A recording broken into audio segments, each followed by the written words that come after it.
Bismillahirrahmanirrahim. Assalamualaikum warahmatullahi wabarakatuh. Salam sejahtera bagi kita semua. Masih berjumpa lagi dengan saya Yuda Cahya Kumala melalui kuliah peraturan lelang di Indonesia. Kali ini kita masih bahas mengenai lanjutan yang kemarin berkaitan dengan pengumuman lelang. Nanti kita akan bahas mengenai pengumuman lelang, terus jaminan penawaran lelang. Selanjutnya kita bahas mengenai nilai limit, terus berkaitan dengan pembatalan lelang. Jadi hal-hal apa saja lelang tersebut dapat dibatalkan. Selanjutnya berkaitan dengan peserta lelang. Baik, langsung saja kita mulai yang pertama, yaitu pengumuman lelang. Kemarin sudah kita bahas berkaitan dengan jangka waktu pengumuman lelang, terus media apa saja yang bisa digunakan dalam pengumuman lelang. Kali ini kita juga masih bahas berkaitan dengan pengumuman lelang non-eksekusi wajib dan lelang non-eksekusi sukarela. Jadi apabila pengumuman lelang yang berkaitan dengan non-eksekusi tersebut, untuk nilai limit keseluruhan paling banyak 50 juta rupiah dalam satu kali lelang, maka di sini dapat dilakukan pengumuman sebanyak satu kali, paling singkat 5 hari kalender sebelum pelaksanaan lelang. Jadi kalau itu nilai limitnya adalah paling tinggi 50 juta, maka bisa dilaksanakan pengumumannya sebanyak satu kali, paling singkat 5 hari kalender sebelum pelaksanaan lelang. Dan di sini tidak harus memakai media surat kabar, tapi bisa memakai tempelan yang mudah dibaca oleh umum atau media elektronik atas permintaan tertulis dari penjual dengan menyebutkan alasannya. Hal ini juga berlaku untuk lelang ulang.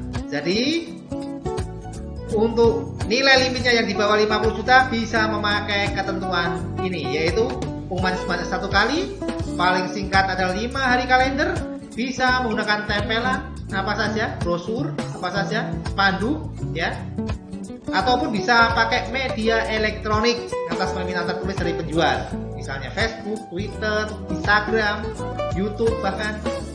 Jadi itu berkaitan dengan pengumuman lelang non-eksekusi wajib dan non-eksekusi sukarela yang nilai limitnya paling banyak adalah 50 juta rupiah. Masih sama, yaitu berkaitan dengan ketentuan pengumuman lelang non-eksekusi wajib dan lelang non-eksekusi sukarela. Untuk pengumuman berkaitan dengan barang bergerak untuk lelang non-eksekusi wajib dan non-eksekusi sukarela yang penawarannya dilakukan tanpa kehadiran peserta lelang melalui internet, yaitu lelang online maupun lewat email, maka di sini pengumumannya cukup satu kali pengumuman tanpa surat kabar harian, dengan ketentuan bahwa diumumkan melalui selebaran atau tempelan yang mudah dibaca oleh umum dan atau media elektronik paling singkat 5 hari kalender sebelum pelaksanaan lelang, dan diumumkan 5 hari berturut-turut sebelum pelaksanaan lelang di website penyelenggara lelang. Jadi di sini kalau itu lelangnya barang bergerak dan penawarannya di sini tanpa kehadiran peserta lelang, jadi melalui media internet yaitu lelang online, bisa close bidding maupun open bidding. Di sini cukup diumumkan satu kali pengumuman tanpa surat kabar harian, bisa melalui selebaran, tempelan yang mudah dibaca oleh umum atau media elektronik 5 hari kalender sebelum pelaksanaan lelang, dan diumumkan di websitenya si penyelenggara lelang selama 5 hari berturut-turut.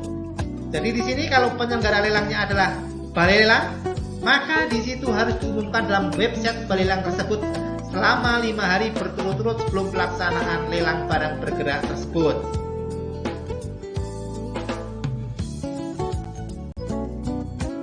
Itulah tadi berkaitan dengan ketentuan-ketentuan mengenai jangka waktu pengumuman lelang dan media apa yang digunakan untuk pengumuman lelang tersebut, tergantung dari lelangnya jenisnya apa dan barangnya barang apa, barang bergerak kah atau barang tidak bergerak. Selanjutnya materi berkaitan dengan pengumuman lelang yaitu ralat pengumuman lelang. Ralat pengumuman lelang di sini yang telah diumumkan boleh diralat apabila terjadi kesalahan Di mana di sini untuk meralat pengumuman lelang tersebut harus menggunakan media yang sama dan menunjuk pengumuman lelang sebelumnya paling singkat 1 hari kerja sebelum pelaksanaan lelang tersebut dilaksanakan. Ralat pengumuman tidak diperkenankan terhadap hal-hal sebagai berikut. Jadi pengumuman tersebut boleh dilakukan, tapi terhadap hal-hal di bawah ini yang saya bacakan nantinya tidak boleh dilakukan. Yang pertama yaitu mengubah besarnya jaminan penawaran lelang. Jadi di sini kalau dia ingin meralat jaminan penawaran lelang tidak boleh, ya, itu dilarang. Yang semula misalnya jaminannya adalah 1 M mau dirubah menjadi 1,5 M jaminannya, tidak boleh. Terus di sini ralat tidak diperkenankan dalam hal memajukan batas waktu penyetoran uang jaminan penawaran lelang atau penyerahan garansi bank. Di sini berkaitan dengan jaminan juga, jaminan penawaran lelang yang merubah batas waktu penyetoran uang jaminan, memajukannya tidak boleh. Misalnya di dalam pengumuman sebelumnya bahwa jaminan penawaran lelang harus disetorkan paling lambat tanggal 30 Juni 2020. Itu pengumuman lelangnya. Terus dilalat ingin diajukan bahwa pengumuman lelang tersebut menyebutkan bahwa jangka waktu penyetoran uang jaminan adalah tanggal 27 Juni 2020. Jadi hal ini dilarang atau tidak diperbolehkan. Kemudian mengubah besarnya nilai limit, ini juga tidak diperkenankan. Yang semula 1 M menjadi 1,5 M misalnya. Terus memajukan jam dan tanggal pelaksanaan lelang, ini juga tidak boleh. Berkaitan dengan pelaksanaan lelang, diubah jamnya, tanggalnya juga tidak boleh. Dan memindahkan lokasi dari tempat pelaksanaan lelang sebelumnya. Jadi itu juga tidak boleh. Misalnya lokasi sebelumnya di Balai Lelang A ternyata akan diadakan di Ballroom Hotel A misalnya, tidak boleh. Jadi kalau pengumuman lelang sudah diumumkan berkaitan dengan jaminan, batas waktu penyetoran uang jaminan, besarnya nilai limit, dan pelaksanaannya yaitu berkaitan dengan tanggal, waktu, jam, dan tempat, itu tidak boleh diralat dalam pengumuman lelang tersebut. Sekarang yang boleh diralat apa? Silahkan dilihat dalam contoh saya. Ya, itu ada pengumuman koran berkaitan dengan ralat pengumuman lelang. Ya, misalnya berkaitan dengan salah ketik, salah maksud. Ya, misalnya di dalam contoh di slide saya itu, yang pertama pengumuman kedua, ternyata yang seharusnya adalah pengumuman pertama. Ya, jadi seperti itu. Misalnya yang 11 itu Panitera Mustafa SHMH, ternyata yang benar adalah Mustafa Jafar SH. Jadi seperti itu yang boleh diralat. Jadi bisa dilihat sendiri atau dibaca sendiri berkaitan dengan contoh yang saya tampilkan dalam slide ini.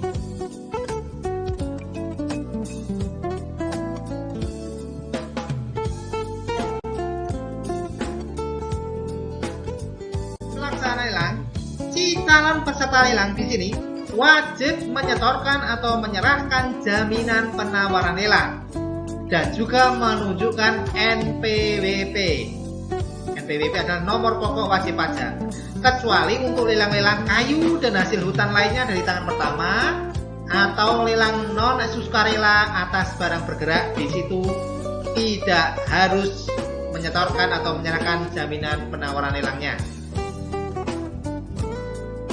Jadi saya ulangi lagi, di sini setiap pelaksana lelang itu harus menyetorkan uang jaminan penawaran lelang dan menunjukkan NPWP, kecuali untuk lelang kayu atau hasil hutan lainnya di tangan pertama atau lelang non sukarela atas barang-barang bergerak, kecuali cuma 2 itu.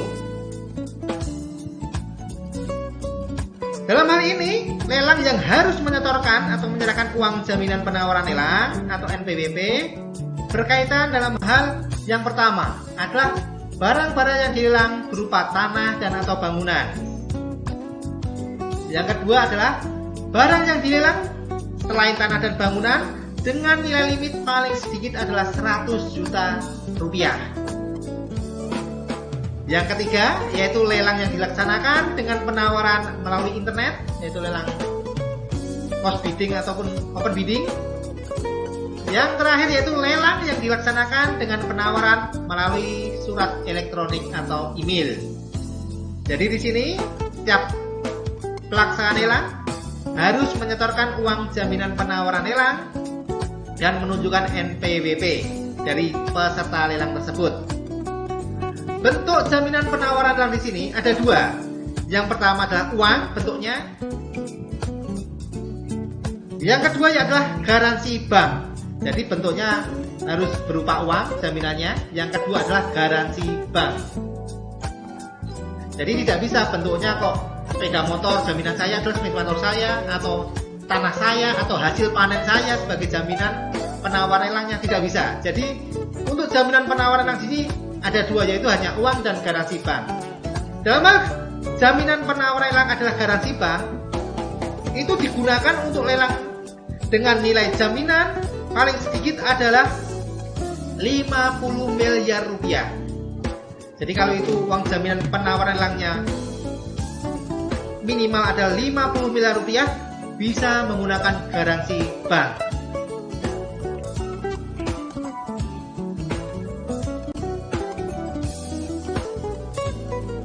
Lelang tadi disetorkan kemana? Disetorkan sesuai dengan yang tercantum di dalam pengumuman lelang dan siapa penyelenggara lelang tersebut. Ya, saya ulang lagi, uang jaminan penawaran lelang tersebut setorkan kemana? Sesuai dengan pengumuman lelang. Yang kedua, siapa penyelenggara lelang tersebut.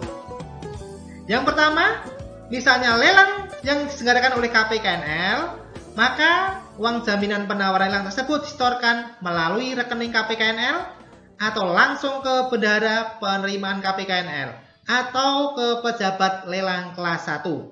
Jadi sesuai dengan pengumumannya. Kalau itu penyelenggara lelangnya KPKNL bisa dipilih, bisa ke rekening KPKNL atau langsung bendahara penerima KPKNL atau pejabat lelang kelas 1. Yang kedua yaitu disetorkan ke rekening balai lelang atau langsung ke balai lelang untuk jenis lelang non eksekusi sukarela yang diselenggarakan oleh balai lelang dan dilaksanakan oleh pejabat lelang kelas 1 atau pejabat lelang kelas 2. Yaitu untuk lelang non sukarela yang diselenggarakan oleh balai lelang, baik itu kerjasama dengan pejabat lelang kelas 1 maupun pejabat lelang kelas 2. Yang ketiga, uang jaminan penawaran lelang disetorkan melalui rekening khusus atas nama jabatan pejabat lelang kelas 2 atau langsung ke pejabat lelang kelas 2 untuk lelang yang diselenggarakan oleh pejabat lelang kelas 2. Jadi kalau itu lelangnya non eksekusi sukarela, penyelenggaranya adalah pejabat lelang kelas 2 langsung, maka bisa disetorkan langsung ke rekening pejabat lelang kelas 2. Dalam setiap pelaksanaan lelang, satu jaminan penawaran lelang hanya berlaku untuk satu barang atau satu paket barang yang ditawarkan melalui pengumuman lelang tersebut.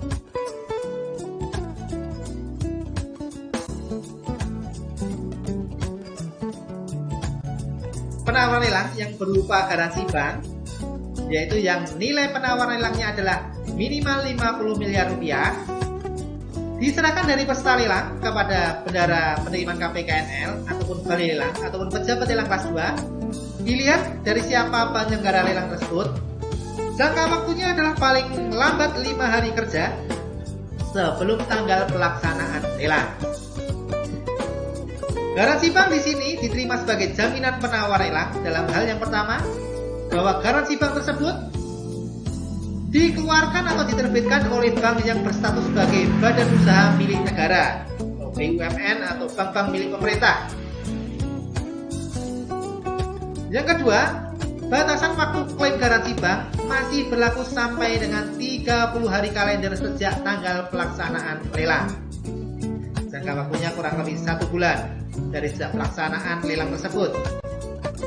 Yang ketiga, memuat ketentuan antara lain bahwa bank penerbit melepaskan hak istimewanya sebagaimana dimaksud dalam pasal 1831 KUH Perdata dan memilih menerapkan pasal 1832 KUH Perdata.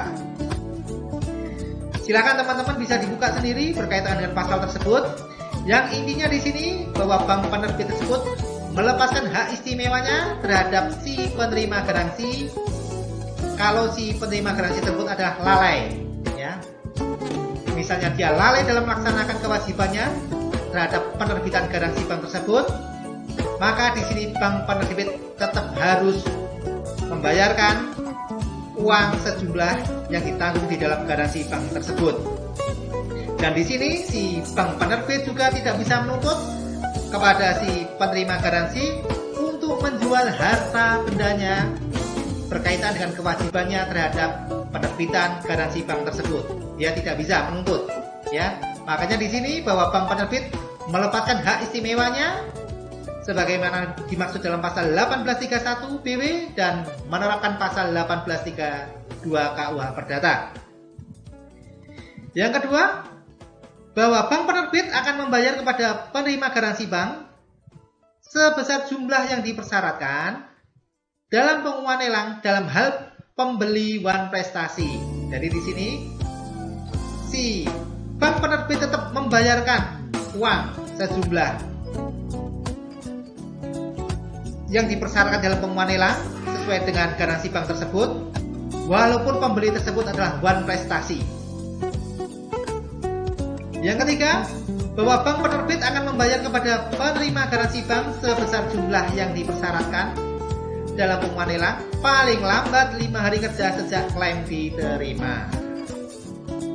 Kemudian, Kepala KPKNL atau Balai Lelang atau pejabat lelang kelas 2 meminta konfirmasi secara tertulis kepada bank penerbit mengenai keaslian dan keabsahan garansi bank tersebut, disertai dengan fotokopi garansi bank sejak garansi bank diterima. Garansi bank dinyatakan sah sebagai jaminan penawar lelang apabila dinyatakan asli dan sah secara tertulis oleh bank penerbit. Jaminan penawar lelang berupa garansi bank hanya dapat digunakan sebagai jaminan penawaran untuk 1 kali lelang saja. Itulah yang berkaitan dengan jaminan penawar lelang berupa garansi bank.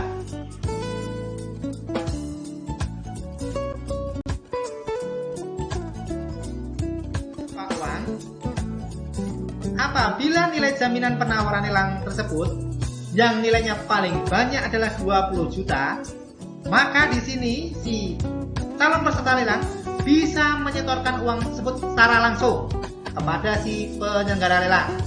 Penyelenggara lelang bisa KPKNL melalui bendara penerimaan KPKNL, ataupun ke pejabat lelang kelas 1, ataupun ke balai lelang, ataupun ke pejabat lelang kelas 2 paling lambat sebelum lelang tersebut dimulai.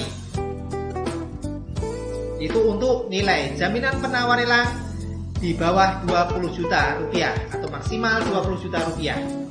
Tapi kalau uang jaminan penawar lelang tersebut di atas 20 juta rupiah, baik itu dengan kehadiran peserta lelang maupun tanpa kehadiran peserta lelang, maka dalam hal ini harus ditransfer, ya, atau disetorkan melalui rekeningnya si penyelenggara lelang tersebut. Tergantung siapa penyelenggara lelangnya, bisa ke KPKNL yaitu melalui rekening bendara penerimaan KPKNL, bisa ke balai lelang ataupun ke rekening khusus si pejabat lelang kelas 2. Jadi kan, dan itu disetorkan jangka waktunya paling lambat adalah 1 hari kerja sebelum pelaksanaan lelang harus sudah efektif pada rekening tersebut. Artinya 1 hari sebelum hari pelaksanaan lelang, uang jaminan penawar lelang tersebut harus sudah masuk ke dalam rekening tersebut.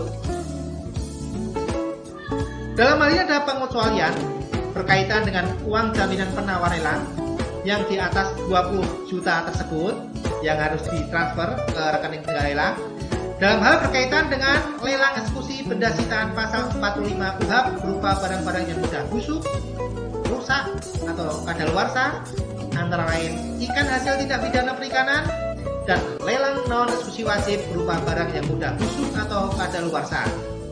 Harus sudah efektif pada rekening bendara penerimaan KPKNL paling lambat 1 jam sebelum pelaksanaan lelang. Jadi itu berkaitan dengan uang jaminan penawar lelang. Kalau nilai jaminan penawar lelangnya maksimal 20 juta, maka langsung bisa setorkan langsung dan paling lambat sebelum lelang itu dimulai. Tapi kalau uang jaminan penawaran lelangnya di atas 20 juta, maka ditransfer cara pembayarannya atau disetorkan melalui rekening secara khusus kepada si penyelenggara lelang tersebut dan harus sudah masuk paling lambat 1 hari kerja sebelum pelaksanaan lelang tersebut. Jadi itulah berkaitan dengan jaminan penawar lelang yang berupa uang.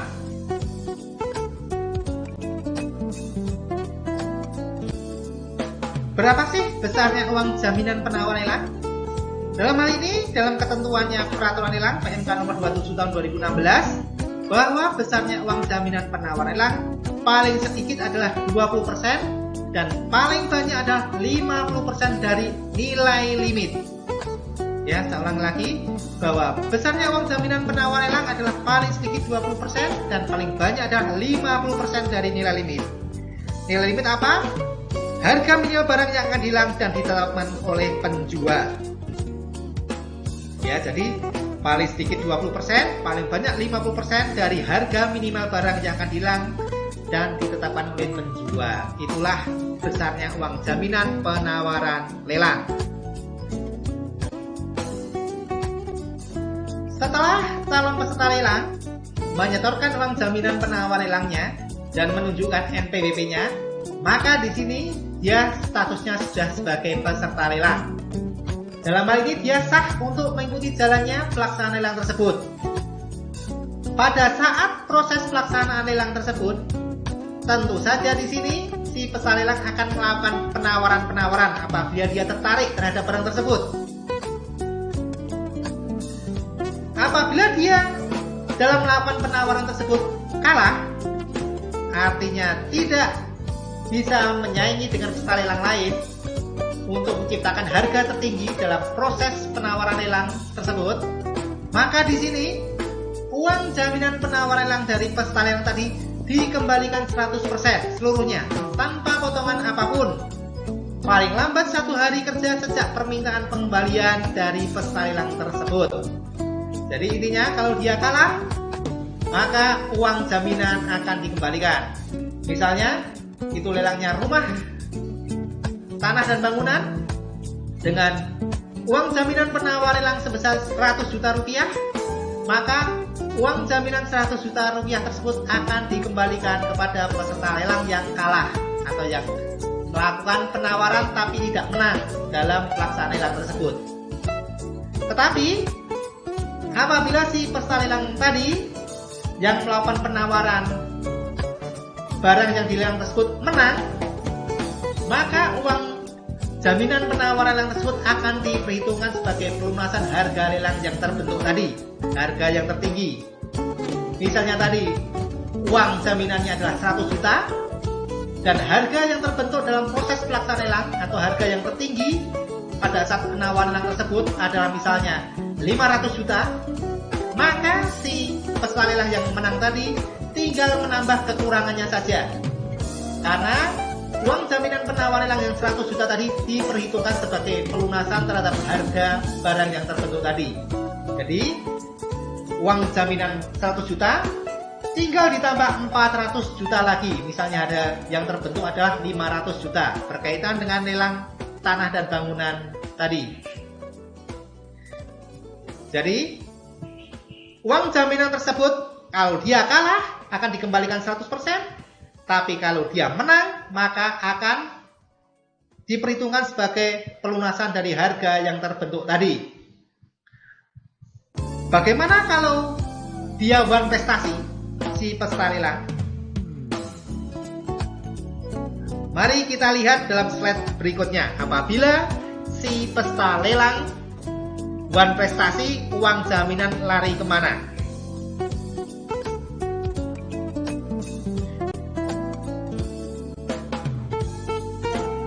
Bagi pemenang lelang atau peserta lelang sebagai pembeli yang melakukan one prestasi di sini, misalnya tadi ada lelang rumah tanah atau rumah tanah dan bangunan dengan harga yang sudah terbentuk adalah 500 juta dengan uang jaminan penawaran lelang adalah 100 juta, maka bagi pembeli yang one prestasi tadi, uang jaminan penawaran lelang akan hangus, ya, tidak dikembalikan.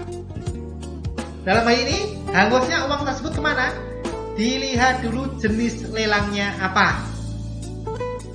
Kalau itu lelang eksekusi dan lelang non eksekusi wajib, maka uang jaminan penawaran lelang tadi disetorkan seluruhnya ke kas negara. Jadi apabila tadi uang jaminan penawar lelang adalah 100 juta, maka 100 juta tersebut kalau itu jenis lelangnya adalah eksekusi ataupun lelang non eksekusi wajib, maka akan disetorkan seluruhnya ke kas negara.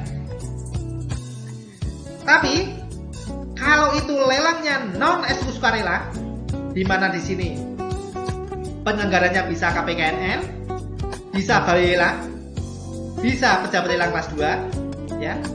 Maka dalam hal ini dilihat dulu siapa penyelenggaranya terhadap lelang non eksekusi sukarela tersebut. Kalau itu lelang non eksekusi sukarela diselenggarakan oleh KPKNL, maka di sini uang jaminan penawar lelang tadi yang 100 juta, 50% ke kas negara, setorkan ke sana, dan 50% ke pemilik barang. Jadi 50 juta disetorkan ke kas negara, 50 juta ke pemilik barang apabila lelang non eksekusi sukarela diselenggarakan oleh KPKNL. Dalam hal lelang non eksekusi sukarela diselenggarakan oleh balai lelang kerjasama dengan pejabat lelang kelas 1, maka di sini sama 50% ke kas negara uang jaminan tersebut, 50% ke pemilik barang dan atau balai lelang sesuai dengan kesepakatan.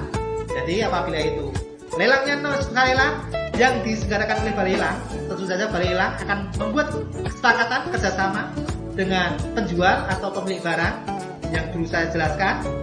Salah satunya berkaitan dengan ini, ya, uang jaminan pembeli yang buat prestasi mau lari kemana dan besarnya berapa. Kalau itu kerjasama dengan pejabat lelang kelas 1, maka dalam hal ini 50% harus ke kas negara, karena pejabat lelang kelas 1 tidak boleh menerima karena dia statusnya sebagai PNS, nanti gratifikasi. Yang 50% sisanya itu ke pemilik barang ataupun ke balai lelang sesuai dengan kesepakatan. Jadi 50 juta tadi ke kas negara, 50 juta tergantung kesepakatan. Bisa 50-50, 25 juta ke pemilik barang, 25 juta ke balai lelang, tergantung kesepakatan. Selanjutnya, apabila itu lelang non eksekusi sukarela yang diselenggarakan oleh balai lelang kerjasama dengan pejabat lelang kelas 2, maka di sini juga sama, menjadi milik pemilik barang dan atau balai lelang sesuai kesepakatan. Kalau itu lelangnya diselenggarakan oleh balai lelang yang kerjasama dengan pejabat lelang kelas 2. Dan apabila lelang non eksekusi sukarela diselenggarakan oleh pejabat lelang kelas 2, maka uang jaminan penawar lelang menjadi pemilik barang atau pejabat lelang kelas 2 sesuai dengan kesepakatan juga. Ya, misalnya 50-50, 50 juta ke pemilik barang, 50 juta ke pejabat lelang kelas 2. Jadi itulah larinya uang jaminan penawar lelang bagi pembeli yang buat prestasi. Dilihat dulu siapa penyelenggara lelang tersebut. Kalau itu lelangnya eksekusi dan non eksekusi wajib, maka larinya seluruhnya ke kas negara. Tapi kalau itu lelangnya non eksekusi sukarela, maka dilihat siapa penyelenggaranya.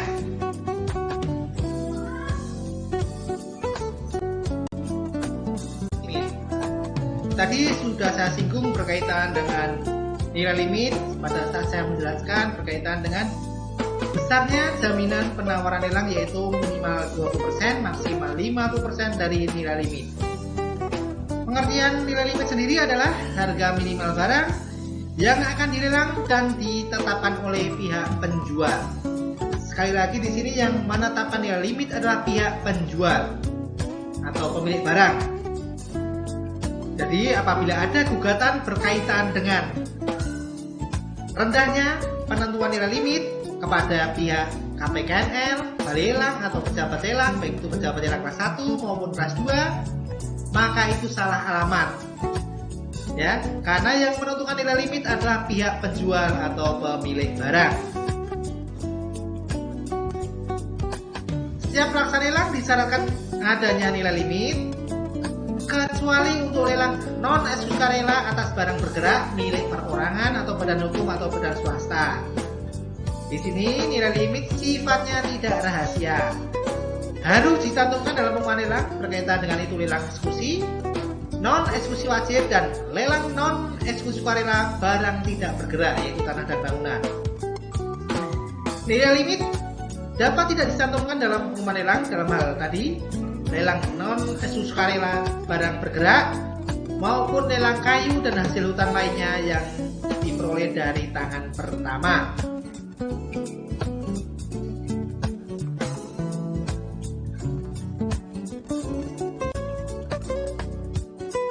Dalam penentuan nilai limit, di sini pihak penjual didasarkan pada dua hal dalam penentuan nilai limit tersebut. Yang pertama didasarkan pada penilaian appraisal yang independen dan berkompetensi atau penilai yang independen dan berkompetensi.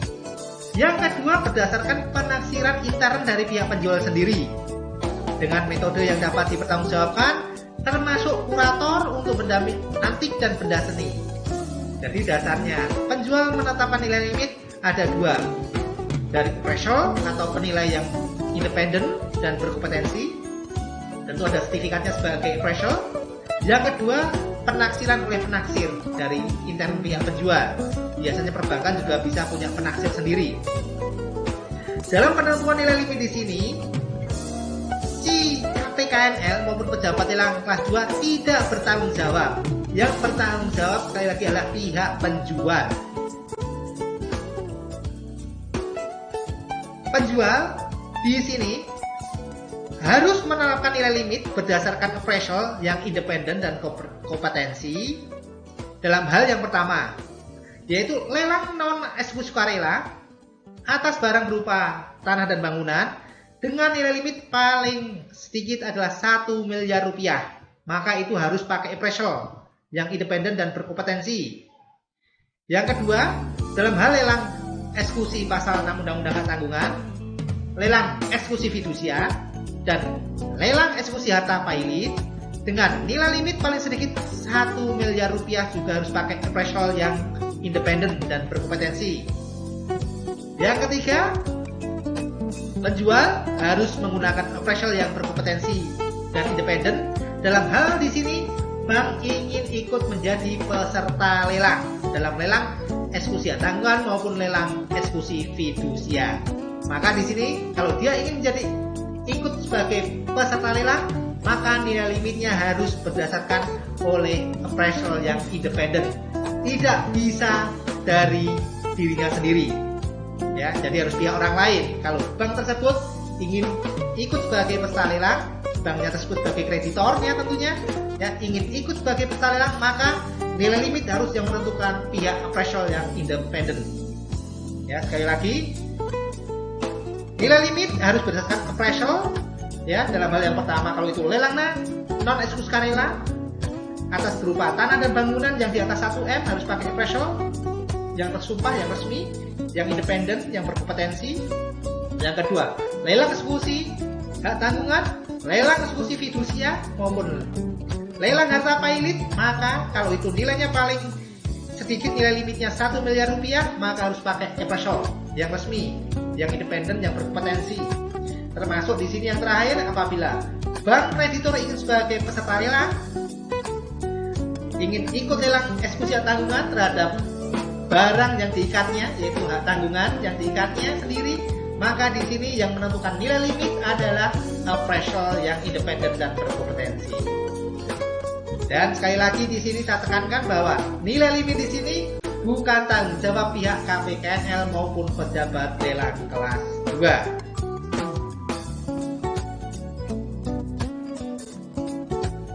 Lelang eksekusi hak tanggungan, lelang eksekusi fidusia, dan lelang eksekusi harta pailit, di sini nilai limitnya paling sedikit sama dengan nilai likuidasi.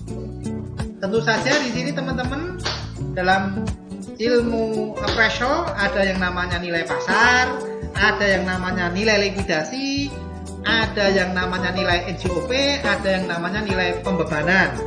Kalau nilai pembebanan adalah nilai yang tercantum di dalam akte pemberian hak tanggungan maupun akte fidusia.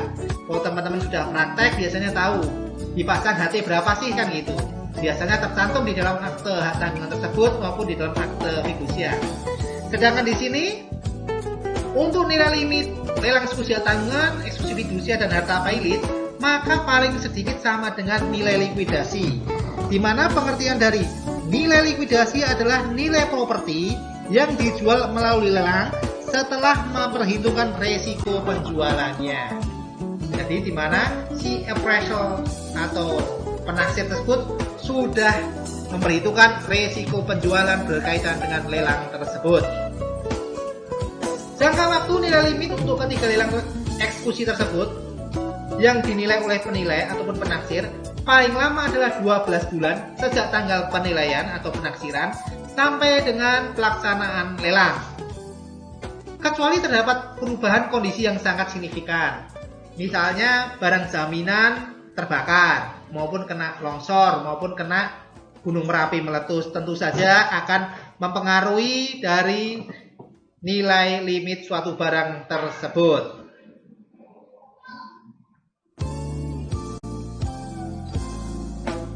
Nilai limit lelang ulang.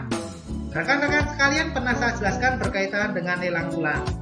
Intinya lelang ulang adalah mengulangi pelaksanaan lelang karena pelaksanaan lelang sebelumnya barang tersebut tidak terjual atau tidak laku. Tidak terjual atau tidak laku dalam lelang sebelumnya karena beberapa hal. Misalnya yang pertama, tidak ada penawaran atau tidak ada peserta lelang karena mungkin nilai limitnya terlalu tinggi.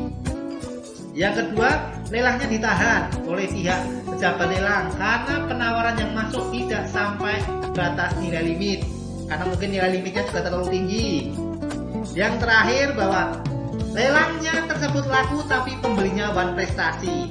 Intinya lelang tersebut juga bisa dilaksanakan lelang ulang karena barang tersebut tidak laku terjual karena pembeli wan prestasi. Untuk nilai limit lelang ulang, dalam hal ini dapat diubah oleh penjual dengan ketentuan. Yang pertama adalah menunjukkan penilaian yang masih berlaku. Yang kedua, menunjukkan hasil penaksiran yang masih berlaku. Jadi untuk lelang ulang bisa dirubah nilai limitnya.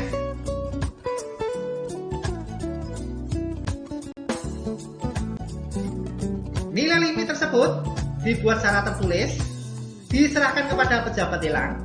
Untuk nilai limit tersebut yang diumumkan dalam pengumuman lelang, maka harus diserahkan kepada pejabat lelang sebelum pengumuman lelang tersebut dilaksanakan.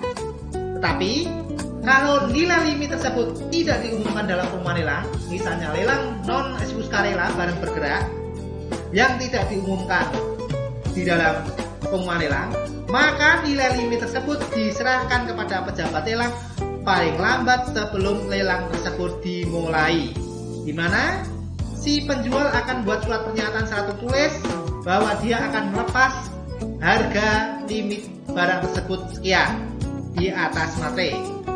Ya, jadi itulah sebagai patokan pejabat lelang untuk menjual barangnya. Jadi sekali lagi saya jelaskan bahwa nilai limit tersebut harus diserahkan kepada pejabat lelang. Kalau itu diumumkan dalam pengumuman lelang, maka diserahkan kepada pejabat lelang sebelum pengumuman lelang. Tapi kalau nilai limit tersebut tidak disebutkan dalam pengumuman lelang, contohnya lelang non eksekusi sukarela barang bergerak, maka diserahkan kepada pejabat lelang sebelum lelang tersebut dimulai. Dengan si penjual tersebut membuat surat pernyataan di atas meterai 6.000 bahwa barang tersebut akan dilepas atau dijual di harga berapa.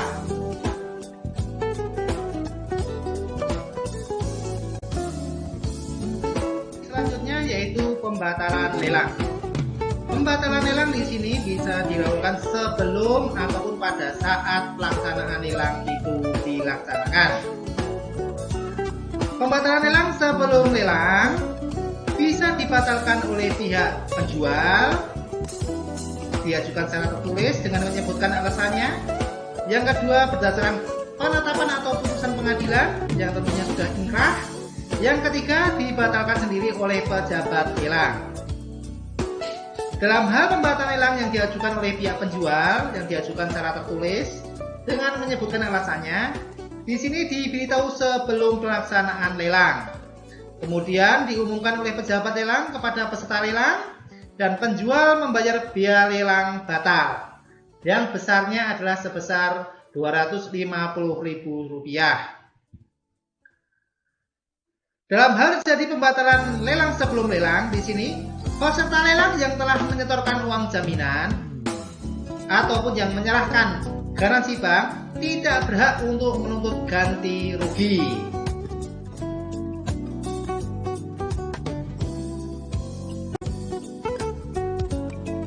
mari kita bahas dulu berkaitan dengan pembatalan lelang atas permintaan penjual sebelum pelaksanaan lelang. Pembatalan lelang atas permintaan penjual sebelum pelaksanaan lelang bisa terjadi karena 3 hal. Contohnya misal yang pertama, penjual tidak melakukan pengumuman lelang. Ya, di sini penjual sendiri tidak melakukan pengumuman lelang, maka di sini pihak penjual bisa melakukan pembatalan lelang sebelum pelaksanaan lelang itu dimulai. Yang kedua, penjual tidak hadir dalam pelaksanaan lelang dengan kehadiran peserta lelang. Jadi kalau ada lelang dengan kehadiran peserta lelang, di mana di sini penjual wajib hadir dalam pelaksanaan lelang tersebut.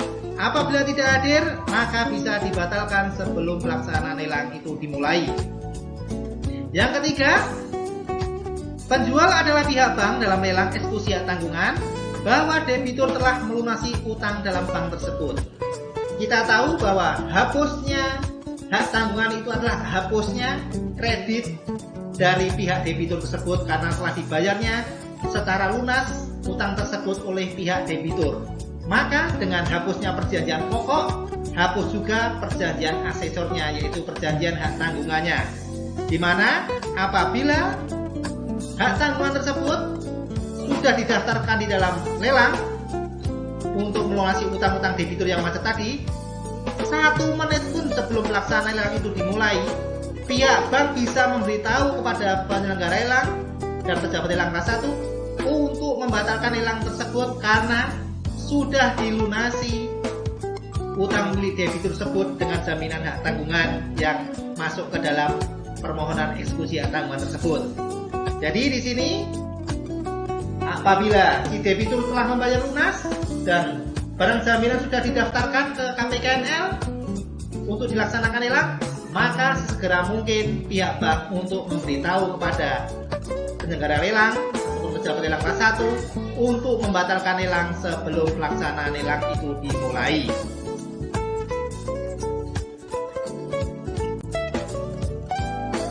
Selanjutnya yaitu pembatalan lelang sebelum pelaksanaan lelang oleh pejabat lelang. Ada beberapa hal yang bisa membatalkan lelang sebelum pelaksanaan lelang oleh pejabat lelang.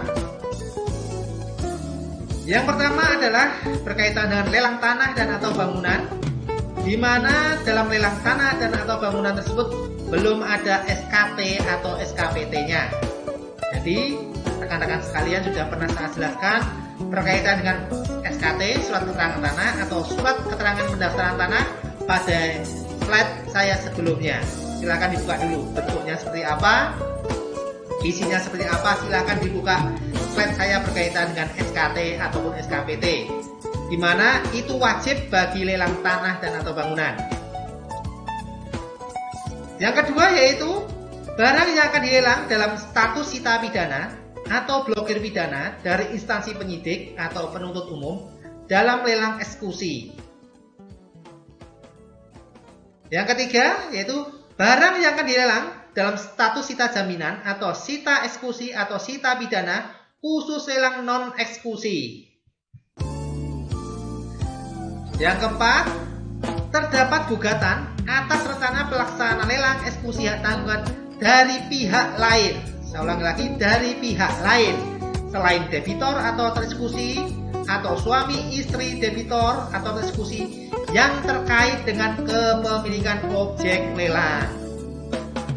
Jadi apabila itu ada gugatan sebelum pelaksanaan lelang oleh pihak lain, sekali lagi oleh pihak lain selain debitor tereksekusi maupun suami istri debitor atau tereksekusi, maka di sini lelang dapat dibatalkan sebelum pelaksanaan lelang. Nanti akan saya jelaskan pihak-pihak lain siapa saja yang bisa membatalkan lelang sebelum pelaksanaan lelang oleh pejabat lelang. Ya, ada slide tersendiri di sini.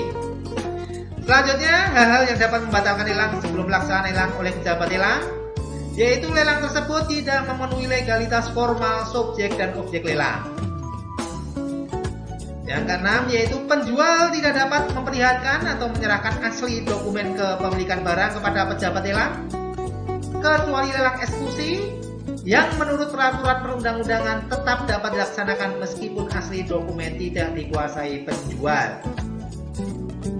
Selanjutnya, yang dapat membatalkan lelang sebelum pelaksanaan lelang oleh pejabat lelang apabila terjadi keadaan force majeure atau keadaan memaksa, misalnya terjadi gempa bumi, terjadi kebakaran, terjadi banjir, maka bisa dibatalkan lelang tersebut sebelum pelaksanaan lelangnya. Selanjutnya, terjadi gangguan teknis yang tidak bisa ditanggulangi pada pelaksanaan lelang tanpa kehadiran peserta. Jadi, kalau itu lelang tanpa kehadiran peserta, tentu saja menggunakan internet, ya, atau email. Kalau itu terjadi gangguan teknis berkaitan dengan internetnya, ya, ataupun terjadi mati lampu listriknya, tidak ada genset, maka lelang tersebut bisa dibatalkan sebelum pelaksanaan lelang oleh pejabat lelang. Selanjutnya, lelang bisa dibatalkan sebelum pelaksanaan lelang oleh pejabat lelang apabila nilai limit yang dicantumkan dalam pengumuman lelang tidak sesuai dengan surat penetapan nilai limit yang dibuat oleh penjual. Jadi ada perbedaan nilai limit yang diumumkan dalam pengumuman dengan yang ditetapkan oleh penjual. Jadi di sini bisa dibatalkan sebelum pelaksanaan lelang oleh pejabat lelang. Yang terakhir yaitu penjual tidak menguasai secara fisik barang bergerak yang dilelang. Jadi kalau itu barang bergerak, maka barang secara fisik itu harus ada untuk lelang barang bergerak. Kalau tidak ada, di sini lelang dapat dibatalkan sebelum pelaksanaan lelang oleh pejabat lelang. Itulah hal-hal yang terkait pembatalan lelang sebelum pelaksanaan lelang oleh pejabat lelang. Yang terakhir yaitu lelang bisa dibatalkan melalui putusan pengadilan yang tentunya sudah inkrah and gewisda.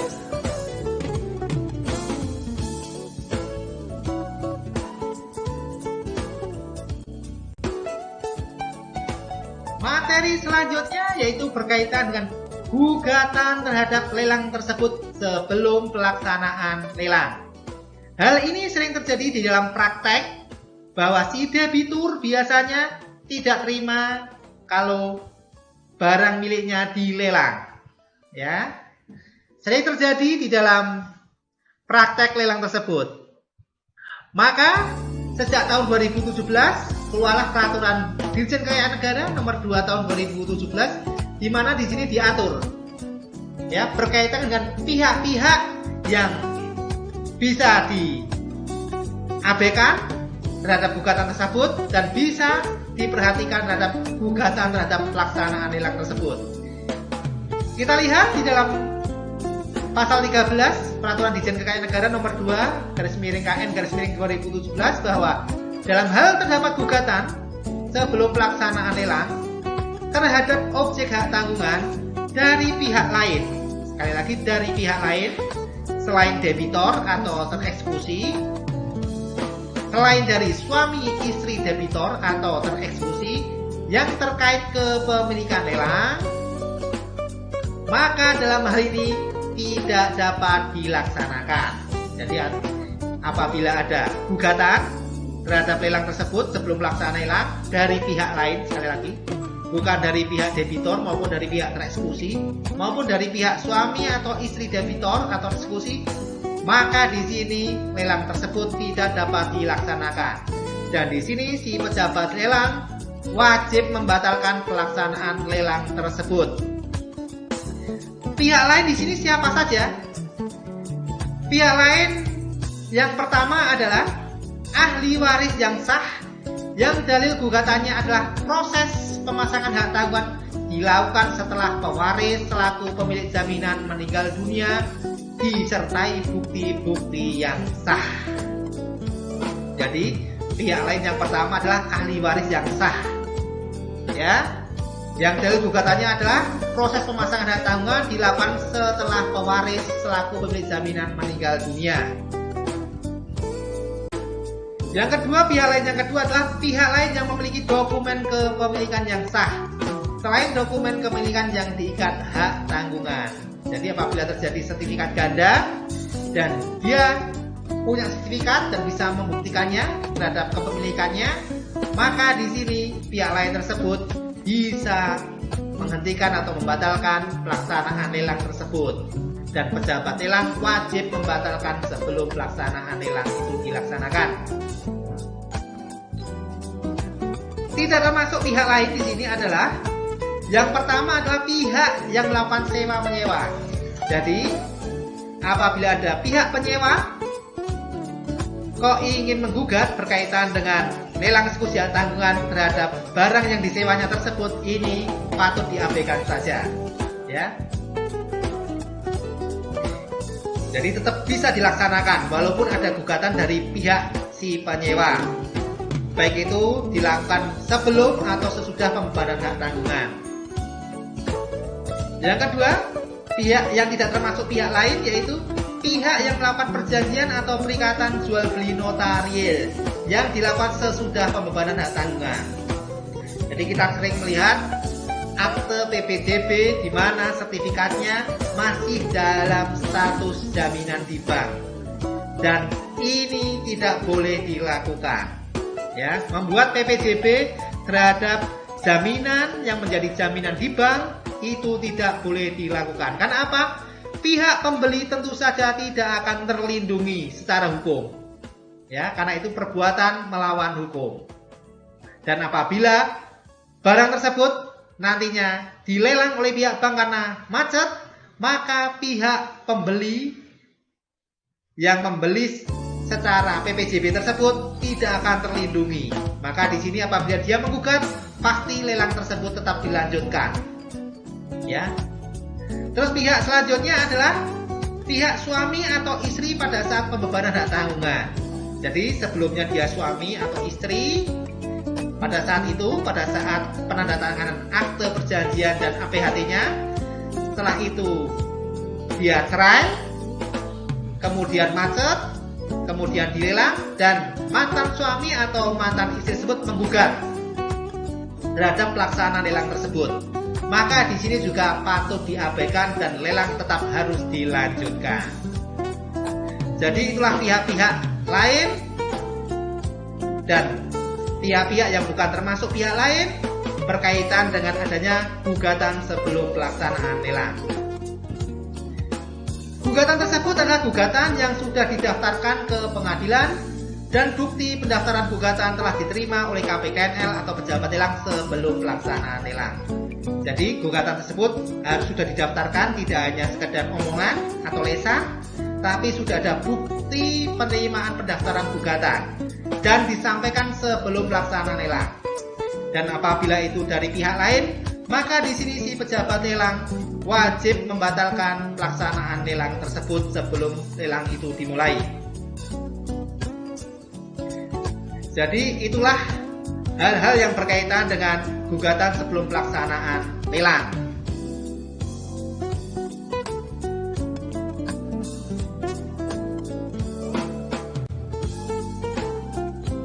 Tadi sudah kita bahas pembatalan lelang sebelum pelaksanaan lelang. Ada 3, dibatalkan oleh pihak penjual sendiri dengan secara tertulis dengan menyebutkan alasannya. Yang kedua, dibatalkan melalui putusan atau penetapan pengadilan yang tentunya sudah mempunyai kekuatan hukum yang tetap. Yang ketiga, dibatalkan oleh pejabat lelang sendiri sebelum pelaksanaan lelang itu dimulai dengan beberapa sebab yang tadi saya jelaskan. Selanjutnya yaitu pembatalan lelang setelah lelang itu dimulai hanya dapat dilakukan oleh pejabat lelang dalam hal terjadi keadaan memaksa atau force majeure. Yang kedua, terjadi gangguan teknis yang tidak bisa ditanggulangi pada pelaksanaan lelang tanpa kehadiran peserta lelang. Jadi apabila terjadi kedua hal tersebut, lelang dapat dibatalkan oleh pejabat lelang. Peserta lelang yang telah menyetorkan uang jaminan atau menyerahkan garansi bank tidak berhak menuntut ganti rugi apabila lelang tersebut dibatalkan walaupun lelang sudah dimulai oleh pejabat lelang, karena terjadi keadaan force majeure maupun terjadi gangguan teknis yang tidak dapat ditanggulangi tadi.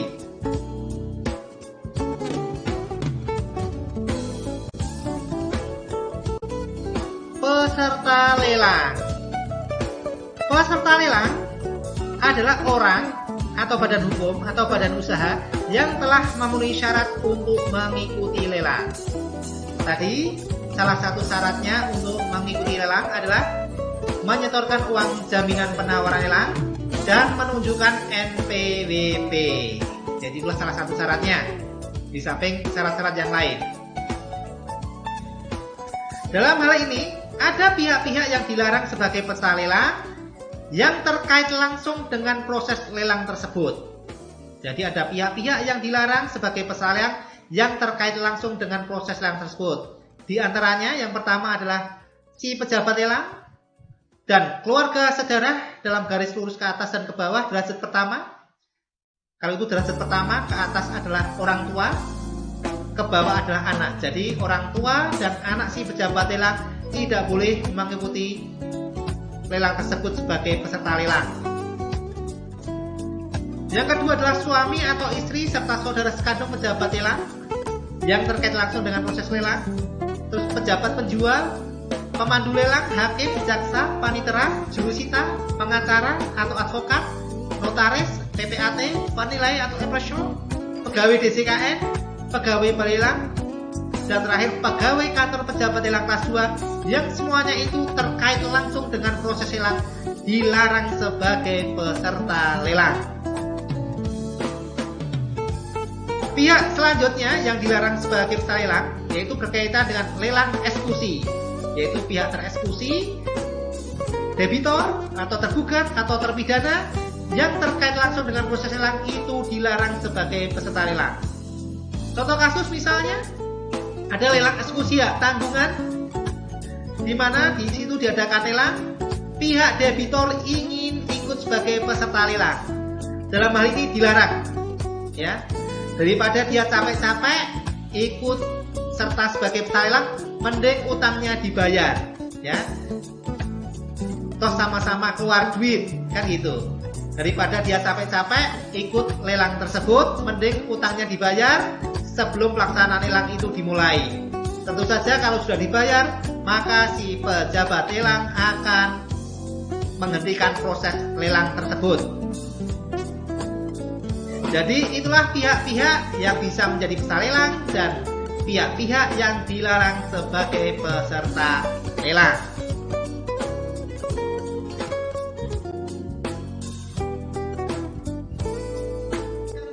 Saya sampaikan untuk kuliah kali ini. Apabila nanti ada kekurang jelasan berkaitan dengan penjelasan saya, dan apabila nanti ada pertanyaan, bisa kita diskusikan melalui WA grup masing-masing kelas. Terima kasih. Tetap jaga kesehatan. Assalamualaikum warahmatullahi wabarakatuh.